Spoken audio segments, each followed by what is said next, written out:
Good day viewers, welcome to another edition of the Daily Strange Stories. I'm John Brown. I hope you've had a fantastic weekend and are feeling refreshed and ready for the week ahead. Our lead story for today. The Big Five, unbelievable details about South Africa's most dangerous cartel. They are ready to kill anyone who tries messing up with them. A very powerful group known as the Big Five that has been operating in the shadowy world of South Africa's criminal underbelly has emerged as one of the most threatening cartels operating today. This organization, accused of running vast drug trafficking networks, has shown a chilling willingness to eliminate anyone who stands in its way.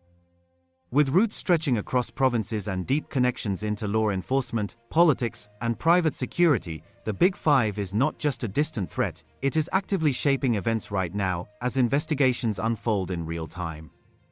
Revelations from ongoing inquiries are painting a picture of a syndicate that has infiltrated the very systems meant to protect society, ready to strike down rivals, witnesses, or even officials who get too close.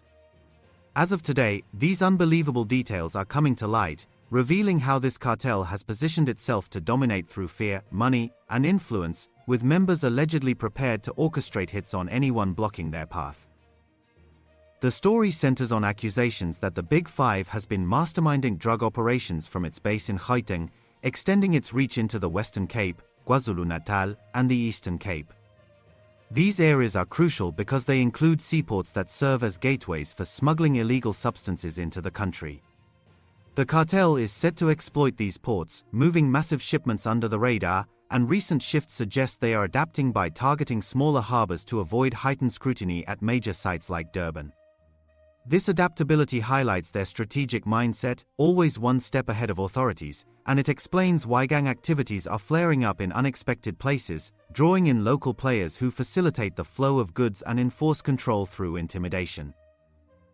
At the heart of these claims stands Jothan Zanemvula Msibi, a Pretoria taxi boss known as Mswazi, who passed away nearly 2 years ago from an undisclosed illness. Even in death, Msibi is being portrayed as the ruthless leader of this cartel, often called its president.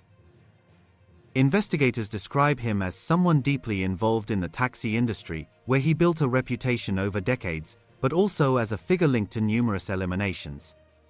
His influence extended far beyond transport. He ran businesses in construction and hospitality, creating a web of connections that allowed the Big Five to operate smoothly. Msibi's name has surfaced in probes into a stolen cocaine consignment worth millions, taken from police custody years ago, suggesting the cartel's hand in bold inside jobs that undermine trust in law enforcement. The Madlanga Commission of Inquiry, along with a parallel parliamentary ad hoc committee, is currently digging into these allegations, which exploded into public view in July of this year when KwaZulu-Natal's police commissioner made startling public statements. Testimonies from protected witnesses have been pivotal. One officer, referred to as Witness A, has recounted how a high-ranking police official attempted to steer investigations away from certain suspects, warning that they were tied to extremely dangerous individuals, including Msibi. This witness painted Msibi as a taxi owner with a fearsome reputation for dealing with threats decisively. Another, Witness B, has linked Msibi to an overarching structure called the Firm, sometimes known as the Farm, which allegedly serves as the umbrella for the Big Five's activities. Under this setup, the cartel is said to coordinate drug trafficking while embedding itself in official circles. Since the sword matter and the recovery of these firearms, the ballistic hits that in total that we have at the present, of which it might be more because it's a continuous investigation, it's to the number of 30. Witness B further submitted that the brazenness of the hitmen was apparent in their tone on WhatsApp message exchanges recovered after their arrest. She added that the late taxi boss, Jothan Msibi, known as King Mswazi, appeared to run operations. But mostly the word firm, you will hear from mostly the hitmen saying, when they talk amongst themselves, saying we are the best in the firm, bragging about shortly after the killing they might be bragging and declare themselves as the best in the firm. But in some other instances, people will refer to the farm. And then what is noted throughout the investigation is that in this Big Five, it's not just something that is not coordinated. It's more like a structure. And from my understanding, if I may put it from my understanding, I would say there was an executive and other bodies underneath, of which Mswazi appeared to be, if I may put it in a simple term, in a other structures, I would say he would be referred to as president. And maybe it's worth noting that it's not only him that is on the run. Even the person that we haven't even started pursuing, of which is Thapelo Molefe, the son of Katiso Molefe, is also on the run. The members of the Big Five that said we are willing to take the boy under our wing, make sure that the police, they don't get hold of him. Lebo, ngicela uhambe uyotshela uTshepo ukuthi he must stay far away from Soweto and angayi emsebenzini until further notice. Akumelanga atholakale anyway. Amafoni wakhe mawahlale off. Everything that has got to do naye ayingatholakali until further notice. Ilawyer isho kanjalo and nabo bhuti basho kanjalo bathi nje makanyamalale angatholakali. If akanandawo yokuhlala bazomorganizela indawo yokuhlala ukuthi hamba uhlala somewhere for a while. Msibi's family ties add another layer of intrigue. He was the brother of Mandla Msibi, a prominent ANC figure in Mpumalanga who recently returned to his role as provincial treasurer after facing his own controversies. Mandla has chosen not to comment on the accusations against his late sibling, allowing the family to focus on letting him rest. Yet, Mandla's past includes claims of threats to his own life and legal battles, including charges that were later withdrawn, which some see as echoing the perilous environment surrounding the Big Five. The murder case against former Mpumalanga Agriculture MEC has been postponed to the 21st of February for further investigations.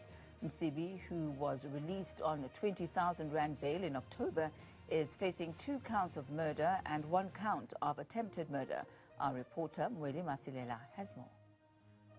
Well, the case against former Agriculture MEC Mandla Msibi has been postponed once again to the 24th of February next year for further investigation. Well, the state has also stated that there are some outstanding issues, for example, the ballistic tests, as well as an ID parade which still needs to be done. But of course, the magistrate presiding over the case, Magistrate Susan Monaledi, raising some concerns to say that the investigating officer on the case during the bail application said that he needs only 2 months to conclude the investigation, but still it's not done. So she said that this is the final time that the case is postponed. So this connection raises questions about how political spheres might intersect with cartel operations, potentially providing cover or influence that keeps the group thriving. Msibi's funeral in January 2024 offers a glimpse into his expansive network.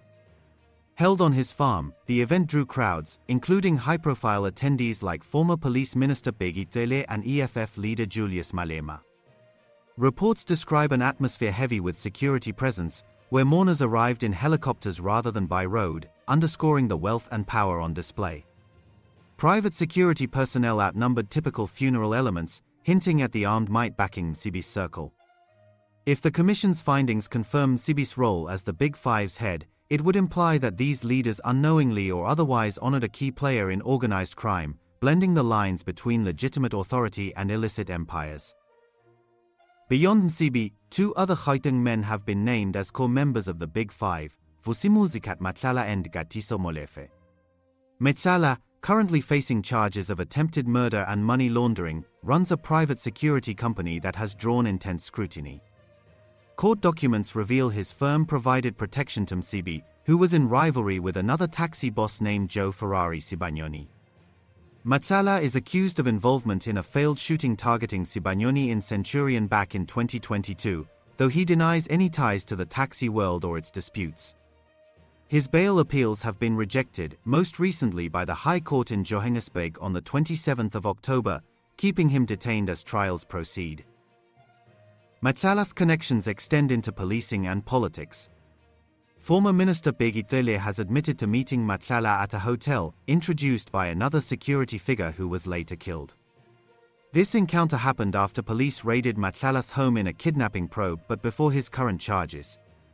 Cele noted Matlala's team included former Special Task Force officers, raising concerns about private entities siphoning state-trained talent. I don't know his house. I don't know his wife. He doesn't know my house. He doesn't know my wife. Doesn't know my family and all. So it can't be my friend. He's an acquaintance because we talk to him about issues. I must admit, SC, it would be nice to get a free place to sleep. It would be nice to go to Pretoria and sleep free when you don't work. Even if you work, you would have taken it, but then report and declare that has happened. But it's not true that I'm his business partner. Thanks, Chair. General Mabonga, apart from being known as a child... Come again, that part. Mabonga. Okay, Mabonga. Yeah, Mabonga. Yes. Apart from being known as a child of some taxi, what in KZN, he was a well-known thug in Gauteng, a criminal of note. Was that known to you at that time? Well, I know that he has been arrested at some time. Criminal of note, not exactly, but arrested. Yes, I know that he had a criminal record, Honorable Member.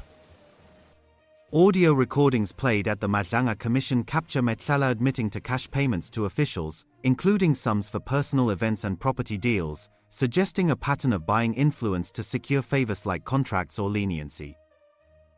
Then there is Katiso Molefe, who was recently released on substantial bail while facing accusations of arranging multiple contract eliminations. One notable case involves the killing of Upa John Sefoga, a popular DJ known as Sumbodi, gunned down in Gauteng in November 2022. This incident is tied to the theft of a 200 million rand cocaine batch from Hawks offices in KwaZulu-Natal 4 years prior, believed to be an internal operation. Molefe's history includes a prison sentence in the UK for drug possession back in 2003, where authorities seized ecstasy and cannabis from his residence. His release on 400,000 rand bail allows him freedom amid ongoing legal battles, but the charges paint him as a key enforcer for the Big Five, willing to remove obstacles through deadly means. These individuals are not operating in isolation. Sources familiar with crime patterns suggest the Big Five represents mid-level operators, with true controllers possibly based abroad, including government figures from other nations. This international dimension adds complexity, as the cartel leverages global networks to import drugs and export profits. In South Africa, the infiltration is evident in how the group has allegedly corrupted police ranks, with high-ranking officers accused of protecting cartel interests. For instance, suspended Deputy National Commissioner Shadrack Sibiya is embroiled in claims of close ties to Matlala, including receiving large cash gifts, such as 300,000 rand for his son's wedding and 2 million rand for land. Sibiya denies these, insisting their interactions were professional and limited, and he is pushing to cross-examine accusers at the commission to clear his name. I meet Matlala because now we're engaged on this presidential thing and me and all that, but talk other things. One thing that took me aback in the meeting of Zimbabwe is when I saw his protection guys. And I began to say that looks like there are faces I know here. What nearly made me fall down is when he told me that some of those guys, 23 of them, has recruited them from Special Task Force of the Army. I said to myself, what is this? He has taken 23 of the Special Task Force of the Army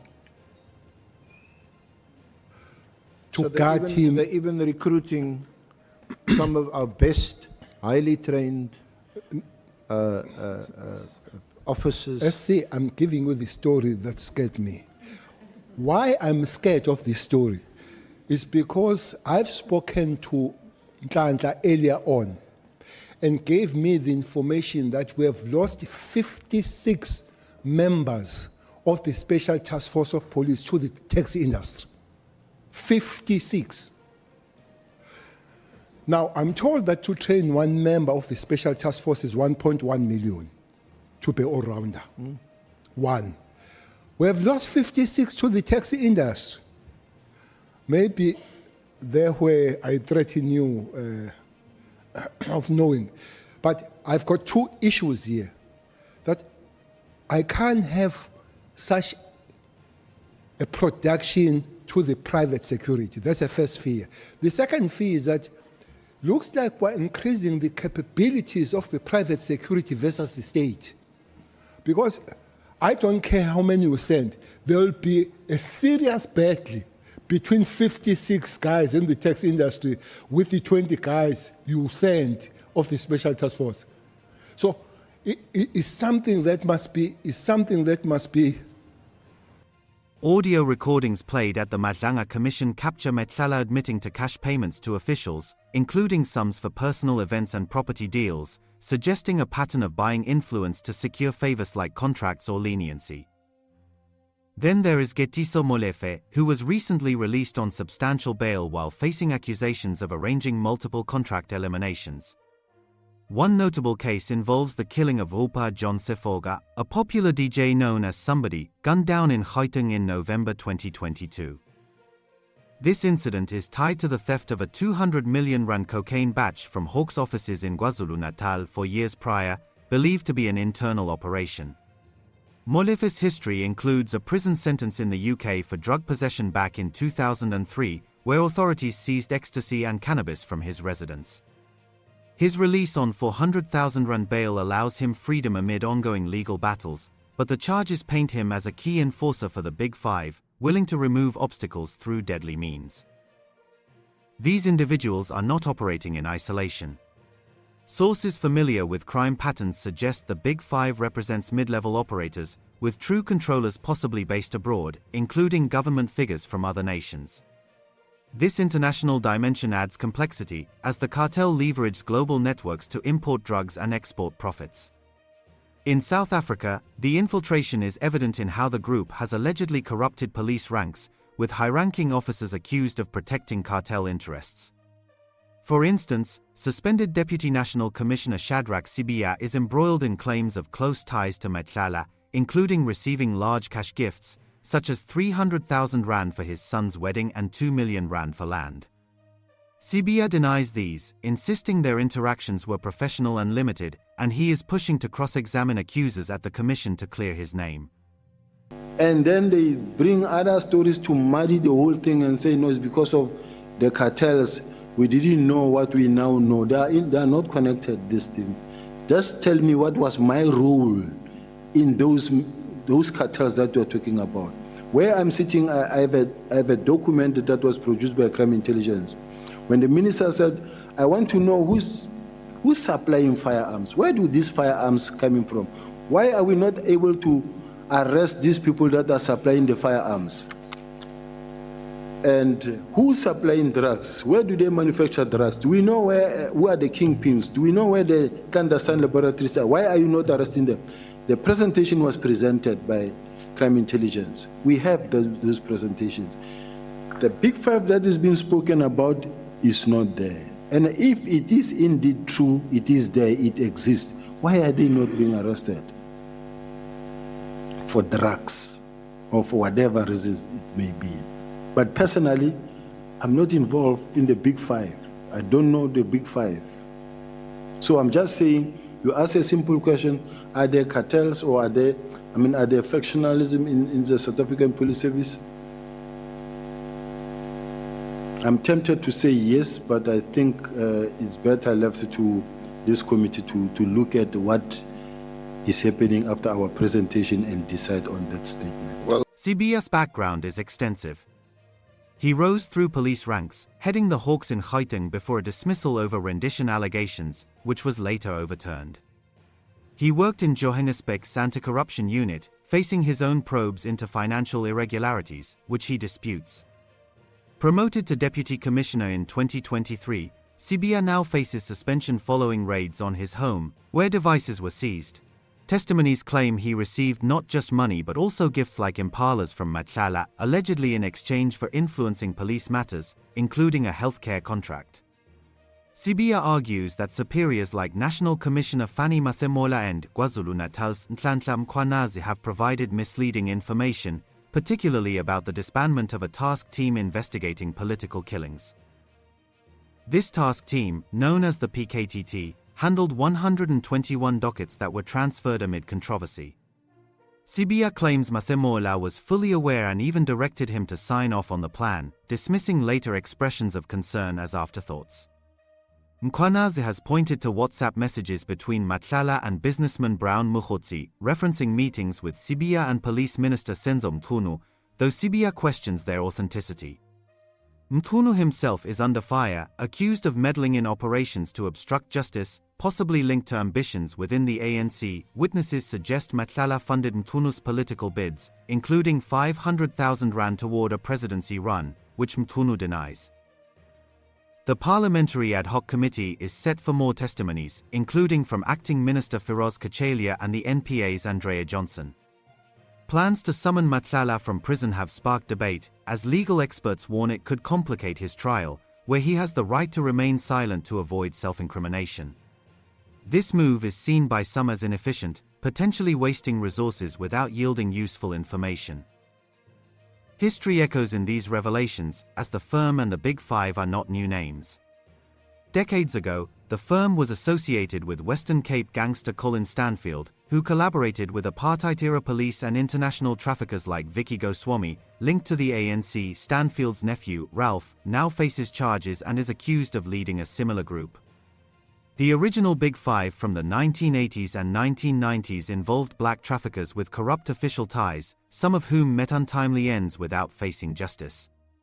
Today's version seems to revive these structures, blending old tactics with modern infiltration, targeting seaports and using private security as fronts. This scandal exposes a system compromised at its core, where shady figures wield power to perpetuate corruption. Key witnesses at the Madlanga Commission have confirmed the Underworld's grip on law enforcement, with remote control from high places allowing profiteering without consequence. It undermines efforts for national renewal and betrays promises of better governance. As inquiries continue, more names may surface, revealing how the Big Five has embedded itself in politics, with allegations of funding campaigns and securing tenders in exchange for protection. The cartel's readiness to eliminate threats is evident in linked incidents, like the murder of security figure Bongani Mpungose earlier this year, and the botched plot against Arthur Fraser in 2022, where Msibi's name appeared unsubstantiated. These details illustrate a pattern. Rivals in the taxi industry, like Sibanyoni, face direct attacks, while stolen drug hauls lead to hits on those involved, such as DJ Somebody. Private security firms, staffed with ex-police, provide the muscle, blurring lines between legal protection and cartel enforcement. In provinces like the Western Cape, flare-ups in gang activities are suspected to stem from KwaZulu-Natal firearms shipments, escalating control over drug routes. As South Africa grapples with this, the Big Five's operations highlight vulnerabilities in critical infrastructure, from ports to police stations. Smaller seaports are becoming hotspots as traffickers shift to evade detection, potentially drawing in more local gangs and spreading the cartel's influence.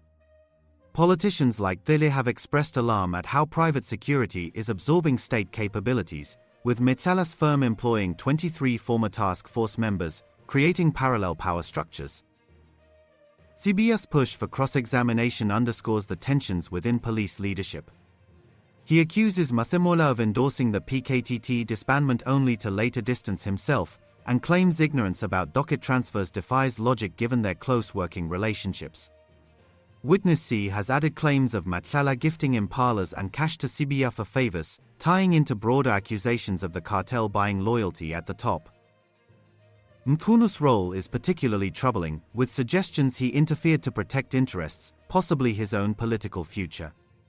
The committee's work is revealing how such interference perverts justice, allowing cartels like the Big Five to operate with impunity. As more testimonies loom, the full extent of infiltration may emerge, showing connections to international players and historical syndicates. This ongoing saga reveals how deeply entrenched these networks are, ready to strike at anyone who threatens their empire.